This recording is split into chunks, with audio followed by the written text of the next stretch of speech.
বর্তমানে প্রচলিত এই ব্রিটিশদের দেওয়া জীবন ব্যবস্থা আমাদের কি দিতে পারছে? আমাদের শান্তি দিতে পারছে? নিরাপত্তা দিতে পারছে?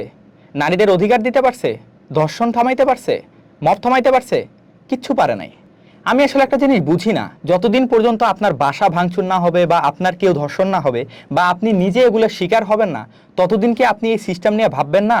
আমরা মনে করি কি শাসক পরিবর্তন করলেই, এই যে একটা শাসক আছে, এখন একজন দেশ পরিচালনা করছেন একটা সরকার, এরপরে আরেকজন আসলে হয়তোবা উনি ভালো করবেন, উনি হয়তোবা দেশটারে ঠিক করতে পারবেন। ভাই, নির্বাচন কম হয়েছে এই দেশে? শাসক কি কম পরিবর্তন হয়েছে? শান্তি পাইছেন? নিরাপত্তা পাইছেন? ধর্ষণ কমছে? কমে নাই। কারণ দেখেন, একটা একটা ট্রেনের যে রেল লাইন, এই রেল লাইনের শেষ মাথা যদি একটা জঙ্গলে থাকে, তাহলে ওই ট্রেনটা যেই চালাক ওটা তো জঙ্গলেই যাবে নাকি? তো আমরা শুধু শাসক পরিবর্তন করি, শাসক শাসক শাসক, এই শাসককে টেনে ফেলাই আরেক শাসক নিয়ে আসি। কিন্তু এই সিস্টেমটাই যে সমস্যা, এই সিস্টেমটাই যে অশান্তির মূল, এই জিনিসটা আমরা ভাবতেছি না। এখন সময় আসছে এই জিনিসটা ভাবার।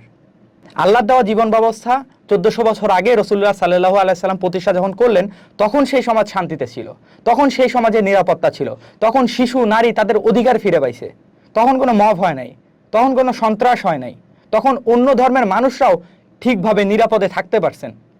তো আমরা সেই ব্যবস্থা, আল্লাহর দেওয়া জীবন ব্যবস্থা রেখে ব্রিটিশদের দেওয়া জীবন ব্যবস্থা আসলে কেন মানতেছি? তো এখন সময় আসছে এটা নিয়ে ভাবার, সময় আসছে এই সিস্টেমটা, প্রচলিত সিস্টেমটা চেঞ্জ করার। তাই আসুন আমরা আওয়াজ তুলি। আমরা বর্তমান প্রচলিত যে জীবন ব্যবস্থা, যেটা আমাদের শান্তি দিতে পারেনি, এটা আমরা মানব না।